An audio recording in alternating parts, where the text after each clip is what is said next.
আসসালামু আলাইকুম মাননীয় চেয়ারম্যান। আমাকে দয়া করে তারেক রাখবেন। আসসালামু আলাইকুম। না না ছি এটা আমি করতে পারবো না।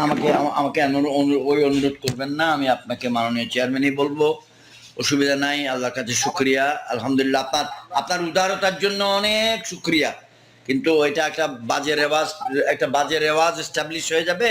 আমি আপনাকে অনুরোধ করবো অন্য কাউকে যেন এই সুযোগ না দেন, কারণ আপনি যে অবস্থানে আছেন এই অবস্থানে এটা একটা বাজে রেওয়াজ হয়ে যাবে। আপনি কেমন আছেন? ঠিক আছে, আমি আলহামদুলিল্লাহ শারীরিকভাবে ভালো আছি।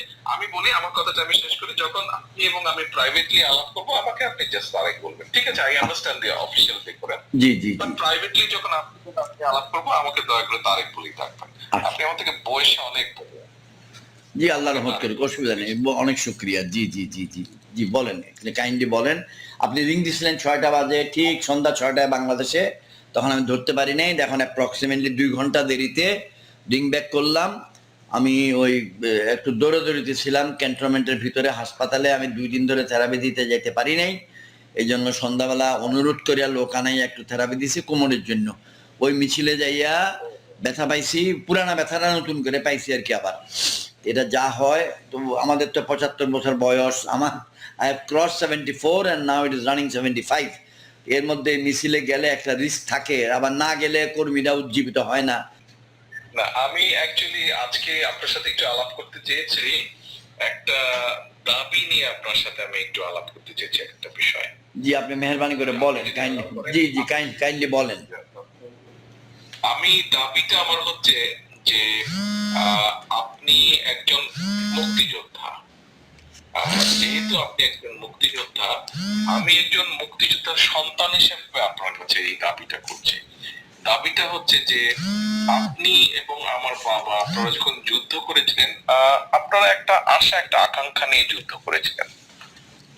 আপনাদের সেই আশা আকাঙ্ক্ষা বিভিন্ন সময় কতটুকু কি হয়েছে আমি অত ডিটেইলে যাব না।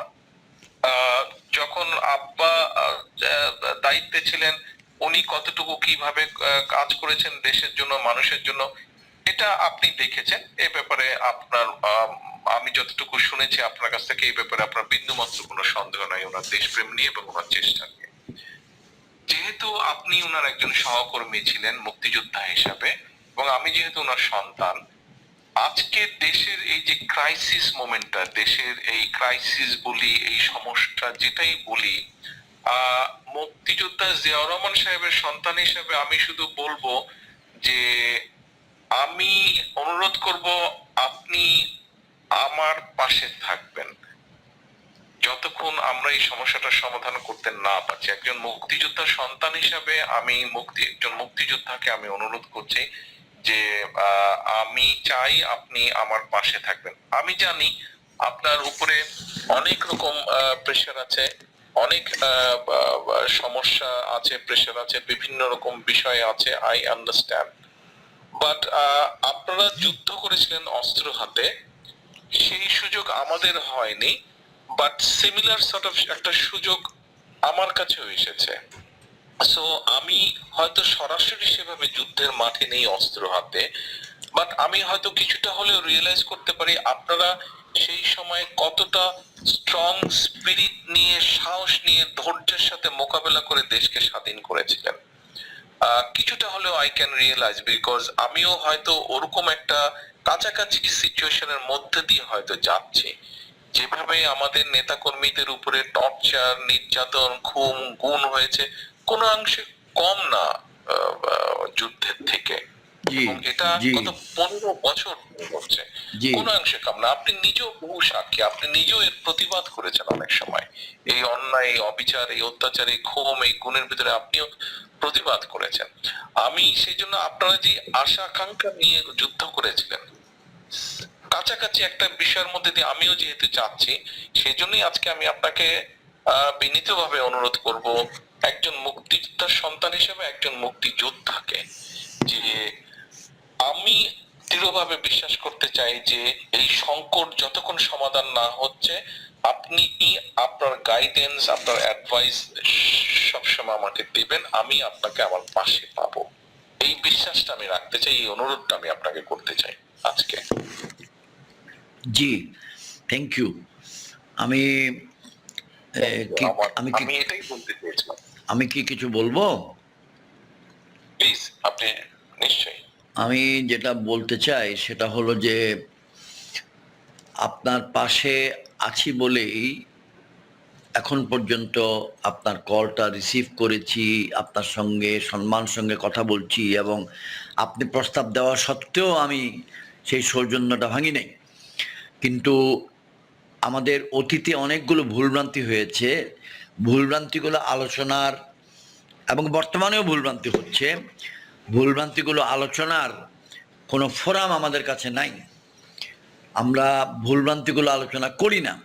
এর কারণটা হচ্ছে আপনি মুক্তিযোদ্ধার সন্তান হিসেবে আমার কাছে দাবি করছেন, কিন্তু আমি তো একজন সাবেক জেনারেলও, আমি তো চাকরিও করে বড় হয়েছি।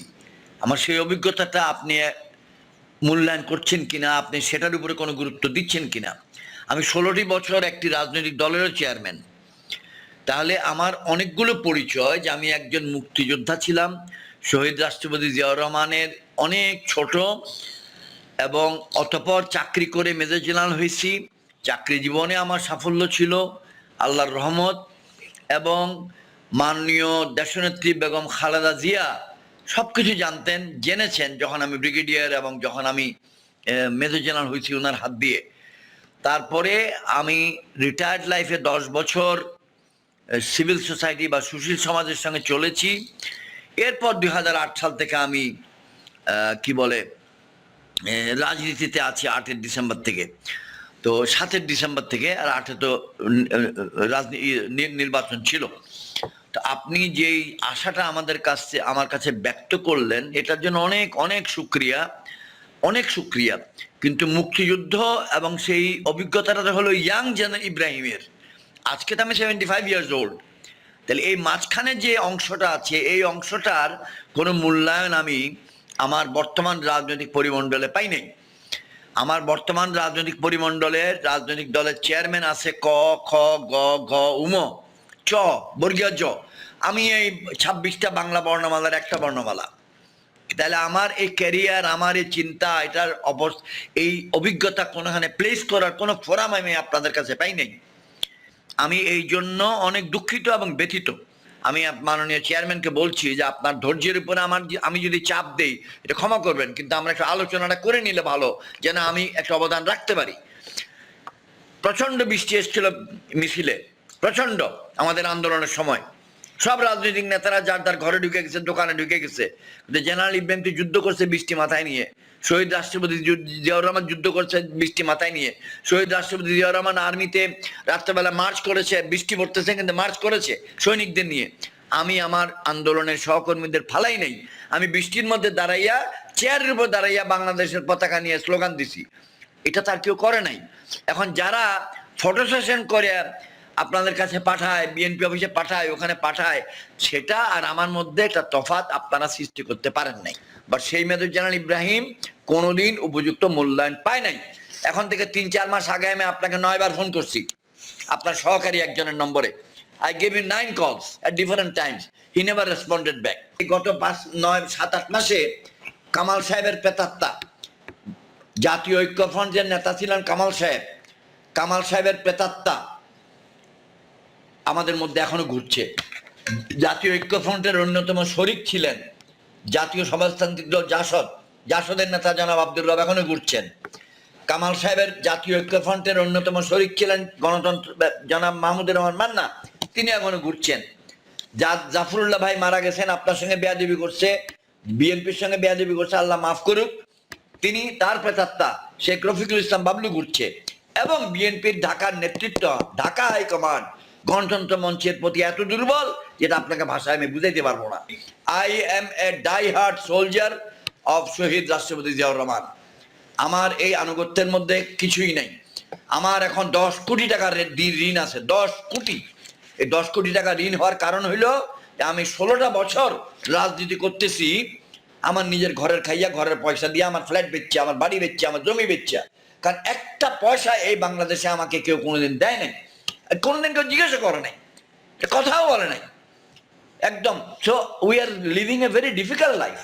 এখন আমার যদি কেউ এসে 12 কোটি টাকার একটা অফার দিয়ে বলে তোরে 12 কোটি টাকা দিমু, তাহলে আমার সামনে কঠিন প্রশ্ন হয়ে দাঁড়ায় যে আমি কি আমার সততা রক্ষা করবো না 12 কোটি নিয়ে যাব। কিন্তু আমি আজকে মারা গেলে আমার ছেলে মেয়েগুলো এতিম হবে। কিন্তু আজকে একটা ডেসপারেট সিচুয়েশনে, যেখানে আওয়ামী লীগ আমাদের ঘাড়ের উপরে দাঁড়ায় আছে, আমার বাড়ি ঘর ক্রোক করাবে ব্যাংকে দিয়ে, আমার বাড়ি ক্রোক করাবে ব্যাংকে দিয়ে, বলতেছে তুমি নির্বাচনে আসো। আমাকে বলতেছে স্যার আপনি কোনোখানে অ্যাক্সিডেন্ট হয়ে যেতে পারেন যদি আপনি আমাদের সঙ্গে না আসেন। আমি সেই লোভ লালসা রেজিস্ট করে চলতেছি। তারা বলছে আপনার এত কোটি টাকার লোন আছে, এই লোনের জন্য আপনার বাড়িটা ক্রোক করা হবে, আপনার 3টা ফ্ল্যাট আমরা ক্রোক করাই দিব। এত কিছুর মধ্যে আমরা বেঁচে আছি। আমি 16 বছরে কোনো বিজনেস করি নাই, তাহলে আমি চলি কেমনে? How do I run my family? আমি ধার করে দেনা করে রাজনীতি করি আর আমার পরিবার চালাই। আমার ছেলে চাকরি করে বলে চলে, আমার 50,000 টাকা ভাড়া পাই বাড়ির, এটা দিয়ে আমার পরিবার চলে। আমি চড়ি একটা পুরানা করলা গাড়িতে, আমার কোনো জিপ নাই। কই, আমি তো এগুলো নিয়ে চিন্তা করি না। কেন? যে আমি শহীদ জিয়ার মতো চলি। উনি যেমন এক সুটকেসে চলতেন, আমি এক সুটকেসে চলি। উনি যেমন পায়ে হাঁটতেন, আমি এক পায়ে হাঁটি। উনি যেমন সবজি খাইতেন, আমি সবজি খাই। আমার নেতা শহীদ জিয়া, শহীদ জিয়া, শহীদ Zia. I have never had any doubt in my life. আমি অনেক বলে ফেলছি, I apologise, I apologise, I apologise, I apologise. আমি ক্ষমা প্রার্থী। আমার কথায় যদি আপনি মনে কষ্ট পেয়ে থাকেন, আমার দৃঢ় বিশ্বাস আপনাকে গত 12 বছরে কেউ এত ন্যাংটা ভাবে কোনো কথা বলে নাই। আপনি যদি শেষ করে থাকেন তাহলে আমি অল্প একটু বলবো। আপনি অল্প বলেন বেশি বলেন, আমরা একদম ধৈর্যের সঙ্গে শুনবো। You are the leader, you are the leader without any doubt. কিন্তু ফলোয়ারকে তো আপনি স্পেস দিতে হবে। আমি এটাই সারমর্ম বুঝাইতে চাইছি যে there is so much of hotchpotch going on. Well, আপনি যে কথাগুলো বলেছেন এর অলমোস্ট বলা যায় ম্যাক্সিমাম কথাই যে আমি জানি না বা আমার সাথে কারো আলাপ হয়নি, নট দ্যাট। আপনার নিজস্ব কিছু কথাগুলো এগুলো যেটা আপনি আপনার মনে আছে আপনি সেটা বলেছেন, বাট ওভারঅল সিচুয়েশন সম্পর্কে কম বেশি একটা ধারণা আছে। ইটস নট দ্যাট যে কেউ এই কথাগুলো আলাপ হয় না, বাট আমি কোনোটারই উত্তর দিতে চাচ্ছি না। আমি আপনি যেটা বলেছেন, of course you have all the rights to explain yourself, all the rights to share what you have inside your heart. আমি শুধু এইটুকু বলবো যে আপনি শেষে একটা কথা বলেছেন, কিছু লিমিটেশনের কথা বলেছেন। আমারও কিন্তু লিমিটেশন আছে, 6,000 মাইল এবং 6 আওয়ার্স ডিফারেন্স। আর তারপরে যেগুলো আপনি বলেছেন সেগুলো তো আছেই। তো এখন আপনার সাথে বা আমি দায়িত্ব পেয়েছি কোন সিচুয়েশনে কি প্রেক্ষাপটে, এটাও আপনার ধারণা আছে। তা আমি আপনার কোনো কথার, আমি আপনার সব কথাগুলো একসেপ্ট করে নিচ্ছি, মেনে নিচ্ছি। আমি ওটার বিপরীতে কোনো কিছু আমি বলছি না। আমি শেষে শুধু এতটুকুই বলবো আপনার কাছে, I have made an appeal to you, rest is to you to decide. আল্লাহ আমাদের উভয়কে সহায়তা করুন। আল্লাহ, জি জি জি। আমাদের আগে যুদ্ধ করতে পারেন, আপনি যে এক্সপেকটেশন করেছেন করতেই পারেন, আপনি বিএনপির সাথে থাকার পরে যে এক্সপেকটেশন করতেই পারেন, বাট আমাকেও কি সিচুয়েশনে কি প্রেক্ষাপটে কি ডিফিকাল্টিজ এর ভিতরে কি করতে হয়েছে হয়তো আপনি কিছুটা বুঝতে পেরেছেন, যেটা আপনি নিজের কথা থেকে বললেন। তা আমি আপনার কোনোটাই আমি আপনার কথার কোনোটাই আমি উত্তর দিতে চাচ্ছি না। অফকোর্স যেহেতু আমি বলেছি যে এগুলো আপনার কথা, you have all the right to say this things. আমি শুধু এতটুকু বলবো, আমি আপনার কাছে একটা অ্যাপিল, অনুরোধ একটা করেছি আপনার কাছে, and rest is up to you. জি, অনেক শুকরিয়া, অনেক শুকরিয়া। আমি যেটা বিশ্বাস করি আমি সেটাই বলেছি। জি জি। আর আপনি যেটা মূল্যায়নের কথা বললেন, কথা হচ্ছে যে আমি আমার নেতা বলেন, আমার সাথে দলের সাথে যারা আছে, এরকম বহু নেতার মূল্যায়ন হয়তো করা সম্ভব হয়নি। ভবিষ্যতে যদি আল্লাহ চায় তো ইনশাল্লাহ আমার দলের যদি কোনো সুযোগ আসে, তখন I will be able to show people যে আমি কিভাবে সম্মানিত ব্যক্তি যারা তাদেরকে কিভাবে মূল্যায়নের চেষ্টা করি বা করতে পারি। সেটা তো আমি এখন বলেও লাভ হবে না, because I can't show you now that. আর আপনি যেটা বললেন আপনার পার্সোনাল কিছু বিষয়ের কথা, যে লোন আছে, এই আছে, ওই আছে, বা ওরা গিয়ে কি করছে, হ্যাঁ সেটা করছে, সেটা শুধু আপনি একা না, সেটা অনেকেই করছে। তারা যাকে যাকে প্রয়োজন মনে হচ্ছে, যাকে যাকে সম্ভব হচ্ছে, সবাইকে তারা করছে। আমাদের দলের লোকজন হোক, সেটা অন্য লোকজন না হোক, সমর্থক হোক, তাদেরকেই করছে। এটা তারা সবার সাথেই করছে। আপনাদের তো বাড়ি আছে, সেটা নিয়ে নেবে। আমার তো বাড়ি অলরেডি ভেঙে চুরে শেষ করে দিয়েছে। আমার তো ঢাকা শহরে থাকার জায়গা নাই। ঢাকা শহরে এই মুহূর্তে আমি জানি না আপনি এটা আপনি জানেন কিনা বা বিশ্বাস করবেন কিনা, ঢাকা শহরে আমার কোনো জমি নেই, আমার কোনো বাড়ি নেই, আমার কোনো অ্যাপার্টমেন্ট নেই ঢাকা শহরে। আমার জমি থাকার মধ্যে বগুড়া শহর না, শহর থেকে প্রায় 10 কিলোমিটার 12 কিলোমিটার দূরে আমার একটা 6 বিঘা জমি আছে। পৃথিবীর আর কোথাও কোনো আমার জমি নেই, কোনো বাড়ি নেই, কোনো অ্যাপার্টমেন্ট নেই আমার। এতটুকু আমি বলতে পারি আপনাকে। তো এটা আমি কথা আসলো বলে আমি কথা বললাম, জি জি আলোচনার জি বিষয় জি এটা জি না। জি জি জি জি আলোচনার বিষয় হলো আপনি একটা অ্যাপিল করেছেন এবং আপনি আমার উপর ছেড়ে দিয়েছেন বিবেচনার জন্য। I am grateful to you. এখন আমাদেরকে মেহরবানি করে একটু হালকা একটু একটু মাথা ঠান্ডা, আমি আমারটা আগে ঠান্ডা করে নিই, তারপর আপনাকে অ্যাপিল করি যে আন্দোলন আমাদের ভবিষ্যৎ নিয়ে একটু আশা ভরসা দেন। আমি ইব্রাহিম ভাই, আমি যেটা বুঝি যে হ্যাঁ, আপনি যেটা বলছেন হরতালের যে চিত্র আপনি দিয়েছেন, আমি আপনার সাথে ডিসএগ্রি করব না। আজকের হরতাল খুবই খারাপ হয়েছে নেবে, বাট এটাও তো আমাদেরকে বুঝতে হবে যে গভর্নমেন্ট যেইভাবে পুলিশ, র্যাব, মিডিয়া সবকিছু দিয়ে যেইভাবে টর্চার করছে, এভরিডে আমাদের মানুষজন গ্রেফতার করছে। আমার ঢাকা দক্ষিণ থেকে বাইনাও প্রায় 700-র মতন নেতাকর্মী গ্রেফতার করেছে, উত্তরেও কম বেশি এইরকম অবস্থা হয়েছে, তারপরে পিটাচ্ছে, মারছে। এর পরেও যে মানুষগুলো বের হয়ে, এর পরেও যে আপনারা বের হচ্ছেন, করছেন, আহ এইটাও অনেক বড় আমি মনে করি। এবং এইটা কিন্তু আজকে থেকে না, আপনি নিজেই বললেন গত 16 বছর ধরে, গত 15-16 বছর ধরে, গত 15-16 বছর ধরে, 17 বছর 111 থেকে বেসিক্যালি শুরু হয়েছে বিএনপির নেতা কর্মীদের উপরে যে টর্চারটা শুরু হয়েছে। এটা সাক্ষী তো আপনি নিজেই, দেশগ্রামে তো আপনি যাচ্ছেন, দেখছেন আপনি। তো এখন পুরা স্টেট মেশিনারি, আমি যদি বলি এই যে আপনাকে যারা প্রেসার দিয়েছে, আপনাকে যারা এসে বলেছে, এদের কাজ তো এইটা না। এদের কাজ হচ্ছে স্টেটের ওয়েলবিং দেখা, কিন্তু এরা এখন কি করছে, এরা পলিটিক্যাল পার্টি ফর্ম করার চেষ্টা করছে ফর দেয়ার পারপাসই বলবো আমি। তো পলিটিক্যাল পার্টি ফর্ম করছে। এদের কাজ হচ্ছে কি, এদের কাজ হচ্ছে বিএনপি বা বিএনপির অ্যালায়েন্স আপনারা যারা আছেন তাদেরকে ভয় ভীতি দেখানো। এদের কাজ হচ্ছে বিএনপির নেতাদের কার কোথায় কি প্রবলেম আছে সেটা বের করে তাকে বিপদে ফেলা, টপ টু বটম, প্রত্যেকটা ইচ এন্ড ইন্ডিভিজুয়াল, প্রত্যেকটা নেতা কর্মী সমর্থক সবার ক্ষেত্রে। তো একটা জিনিস আপনি চিন্তা করে দেখেন ইব্রাহিম ভাই, হাসিনা আসার আগে 2 বছর তো কম বেশি হয়েছে, হাসিনা আসার পর থেকে পুরা স্টেট মেশিনের, আপনি ডিজিএফআই বলেন, এসবি বলেন, ডিবি বলেন, এনএসআই বলেন, if there are any other organization সেটা বলেন, র্যাব বলেন, পুলিশ বলেন, ইনকাম ট্যাক্স বলেন, জুডিশিয়ারি বলেন, you name any government department, election commission বলেন, দুদক বলেন, এনি দিকে, এরা তো কেউ দেশের কোনো কাজ করছে না। তো ওদের একটাই কাজ গত 15 বছর যাবত ওরা করছে, যে কিভাবে অপোজিশন, এবং ইট ইজ অনলি বিএনপি বা বিএনপির সাথে যারা আছে এদেরকে ক্র্যাশ করে দেওয়া যায়, একটাই কাজ করছে। তো আপনারা সকলে মিলে গত 15 বছর ধরে আপনারা স্টেট মিশনের বিরুদ্ধে যুদ্ধই করছেন। আমি তখন বলেছিলাম একটা কথা, যে যুদ্ধ থেকে কম কিছু না। আপনি জিয়াউর রহমান সাহেব সহ আপনারা যারা 71 সালে যুদ্ধ করেছিলেন, এখন যেই 15 বছর ধরে হচ্ছে, সেটা কিন্তু যুদ্ধ থেকে কম কিছু না। আপনি ওই দিন 28 তারিখের মিছিলে যা ও সমাবেশের সময় যা হয়েছে, গভর্নমেন্ট যা করেছে স্টেট মিশনারিটি, কোনোটাই যুদ্ধের থেকে কম কিছু না। এই জিনিস তো শুধু 28 তারিখে হয়নি, 28 তারিখ আগে 10ই ডিসেম্বর হয়েছে, তার আগে বিভিন্ন সময় বিভিন্ন প্রেক্ষাপট হয়েছে।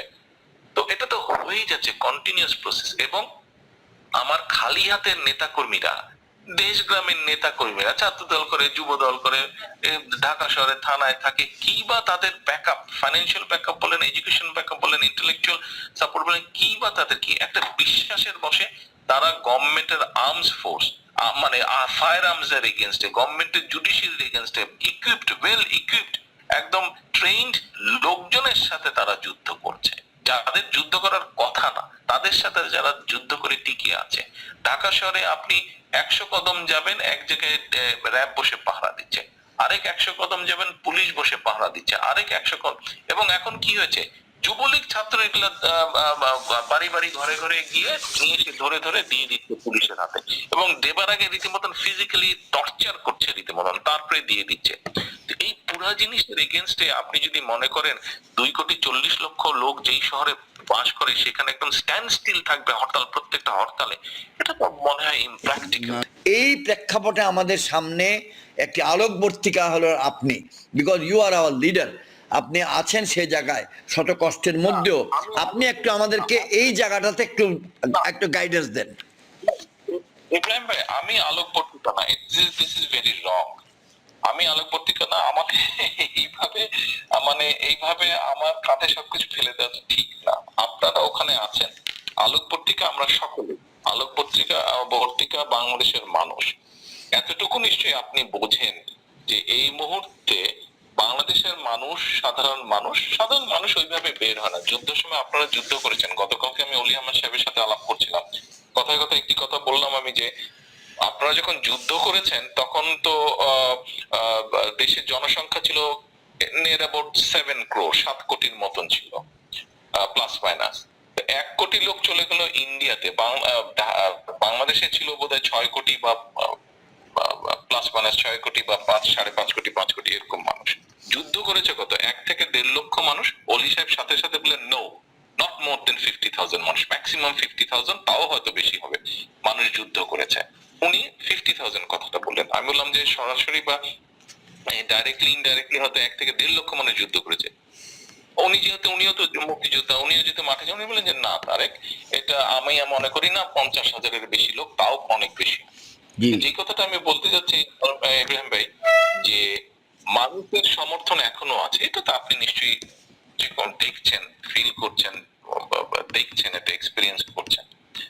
আন্দোলন সবাই করে না, আন্দোলন কম মানুষই করে, কিন্তু যখন বিজয়ের দ্বার প্রান্তে চলে আসে তখন লক্ষ কোটি মানুষ বেরিয়ে আসে। তো এখন আলোকবর্তিকা আমার কাছে নেই, আমরা সকলে মিলে বসে আলোচনা করি। হ্যাঁ, লিমিটেশন আছে, আমি তো বলছি I'm 6,000 miles away from you, 6 hours difference I have between, there's a 6 hours difference between you and me। কাজেই তারপরে যে লিমিটেশন গুলো আছে, পুরো স্টেট ক্রাফটের বিরুদ্ধে, স্টেট এর যে শক্তি, সেটার বিরুদ্ধে আমাদেরকে দাঁড়াতে হচ্ছে, যুদ্ধ করতে হচ্ছে। শুধুমাত্র সাধারণ মানুষের সমর্থনের উপরে। কতগুলা আপনার জাস্ট সিম্পল পলিটিক্যাল অ্যাক্টিভিস্ট, তারা দাঁড়াচ্ছে ট্রেন ফোর্সের ভিতরে। পিজিএফআই, এনএসআই, ডিবি, এসবি, এগুলো কি জিনিস না আপনি ভালো করে জানেন, আপনি আর্মিতে ছিলেন। তো এখন আলোকবর্তিকা আমাদের সকলকে মিলে আমরা আলোকবর্তিকা, আমি একা আলোকবর্তিকা না।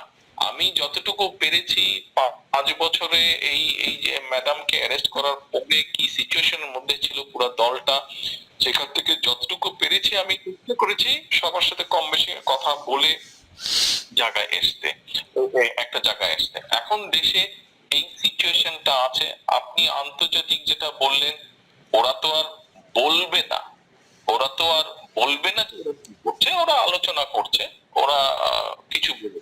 এখন আপনাকে আমাকে ডাইরেক্টলি ওরা বলবে না, প্ল্যানস, এতটুকু আমি জানি যে they have their own plans.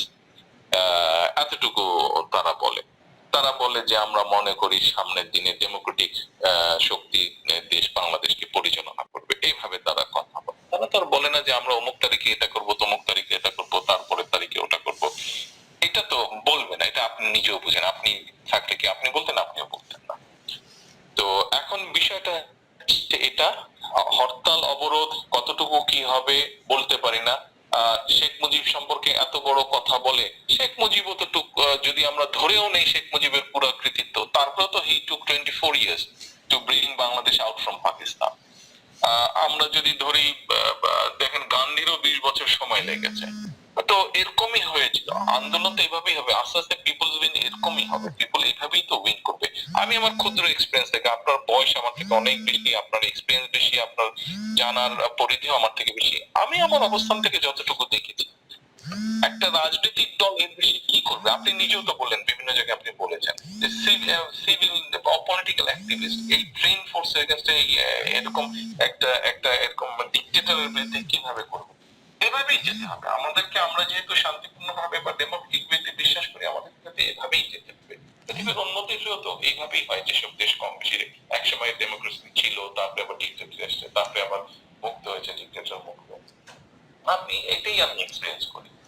তো লিমিটেশন আছে, আমার লিমিটেশন আছে, আমার দলের বহু লিমিটেশন আছে, এটা আমি পাবলিকলি পর্যন্ত অ্যাড্রেস করেছি। 2 দিন আগে আমি একটা বক্তব্য রেখেছিলাম, সেখানে পাবলিকলি আমি বলেছি ইয়েস লিমিটেশন আছে।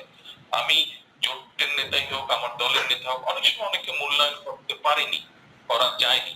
এটা তার দোষ না, এটা দলের লিমিটেশনের কারণে, আমাদের বিভিন্ন লিমিটেশনের কারণে করা যায়। তো এখন বিষয় এটাই, একটাই কথা, মানে আপনাকে যে অ্যাপিলটা আমি করেছি, এই অ্যাপিলটা যদি আপনি আমার রাখেন, এটাই হচ্ছে আমাদের সকলের স্ট্রেংথ। আমরা শত বাধা বিঘ্ন, সেটা তো ম্যাডামও যদি বলতেন যে ঠিক আছে তুমি তোমার মতন থাকো, আমি রাজনীতি করবো না, আমি আমার ছেলে মেয়ের কাছে চলে যাবো, তাহলে হয়তো ওনাকে জেলে আটকাতো না, তাহলে হতো না। উনি কয়দিন আর বাঁচবেন আমি জানি না, আল্লাহই জানে, একমাত্র হায়াত মত আল্লাহর হাতে। তো এখন বিষয় হচ্ছে যে উনি একটা কি মেডিকেল সিচুয়েশনের মধ্যে আছেন, আলহামদুলিল্লাহ আছেন, খুব ভালো আছেন বলবো না, আলহামদুলিল্লাহ আছেন। তো এখন চাইলে তো উনিও চলে আসতে পারতেন, but she did not abandon her country neither her people. উনি জানেন কি কনসিকুয়েন্সেস হতে পারে, সেটা মেনে নিয়ে উনি লড়ে যাচ্ছেন। উনি ওই অবস্থার মধ্যেও লড়ে যাচ্ছেন, দুজন মানুষ লাগে ওনাকে হয়তো হেল্প করার জন্য, কিন্তু তারপরেও উনি তো বলেননি, উনি তো কোনো খবর পাঠাননি যে ঠিক আছে তোমরা তোমাদের মতন করো, আমি চলে যাই, তাহলে বলেননি। উনি বিছানায় শুয়ে থেকে উনি যুদ্ধ করছেন। তো উনি যে ওনার ঘর বাড়ি সংসার family everything has been dead. একজন মহিলা উনি যদি যুদ্ধ করতে পারেন, প্রতিবাদটা শুয়ে থেকে চুপ থাকা, এটাও এক কাইন্ড অফ যুদ্ধ করা, আন্দোলন করা। তো উনি যদি এইটা করতে পারেন, আমরা সকলে তার থেকে বেশি কেন করতে পারবো না? এটাই আমার আপনার কাছে অ্যাপিল ছিল। আপনি আমার থেকে বয়সে মুরব্বী, আপনি আমার থেকে এক্সপিরিয়েন্স মানুষ, maybe you are going through lot of pressure, lot of problem, I understand that. এবং to be honest, যদি frankly বলতে বলেন, হ্যাঁ আমি এই কারণেই আপনাকে আজকে ফোন করেছি, যে আমি রিয়েলাইজ করি, এবং আপনি যেটা বললেন যে আপনি আমাকে ফোন করেছিলেন, maybe I have miss that, somehow একটা কোনো মিসকমিউনিকেশন হয়েছে, I am very sorry, please accept my apologies. But আমিও কিসের ভিতর দিয়ে এভরিডে যাই, কিসের ভিতর দিয়ে এভরিডে যাই, নিশ্চয়ই আপনি রিয়েলাইজ করতে পারবেন। আমি সেটা বলে আপনাকে বিরক্ত করতে চাই না। আমি লাস্ট কথা একটাই বলবো, আই মেড এন অ্যাপিল। যেভাবে হোক আমি ইমোশনাল বলছি, একজন মুক্তিযোদ্ধার কাছে মুক্তিযোদ্ধার সন্তান হিসেবে অ্যাপিল করেছি, আর ছোট ভাই হিসাবে আমি আপনাকে অ্যাপিল করতে পারি, বয়সে আপনি আমার থেকে অনেক বড়। যেভাবেই হোক আমি একজন মানুষ হিসেবে আপনার কাছে অ্যাপিল করেছি, আমার বিশ্বাসের শক্তিতে আমি আপনার কাছে অ্যাপিল করেছি। Rest is up to you Ibrahim ভাই, আপনার কোনো অভিযোগের জবাব দিব না। না আমি থ্যাংক আমার ইউ, অবস্থান থেকে জি আমার জি ডিফারেন্স দিই, আমি চেষ্টা করছি এত দূর থেকে, টাইম ডিফারেন্স, ল্যান্ড মানে ডিস্টেন্স সবকিছু মিলে আই এম ট্রাই। সবাই আমার কাছে সব কথা বলে না, এই কথাটা সত্য আবার সত্য না, বিভিন্ন জন বিভিন্ন রকমের মতন করেই কথা বলে। তো সেই জন্য আমি ওগুলা কথার মধ্যে যেতে চাই না। আমি আপনি কিছু বললেন, আমি আমার মনের কথা কিছু বললাম, যাতে আমি বোঝাতে পারি আপনাকে, সেটাই, সেই কথাগুলো আমি তুলে ধরলাম। আপনার কোনো প্রশ্নের মানে অভিযোগের আমি জবাব দিতে চাইনি, জি সেটা জি বেয়াদবি জি, হবে, সেটা না আমি না করতে থ্যাংক ইউ চাই না, থ্যাংক সেটা ইউ, কারণ না no mention, thank you. So grateful for the discussion and the time you have given. আলহামদুলিল্লাহ, আল্লাহর কাছে অনেক শুকরিয়া। আপনার জন্য দোয়া থাকলো, শ্রদ্ধা থাকলো, আবার যোগাযোগ হবে ইনশাআল্লাহ।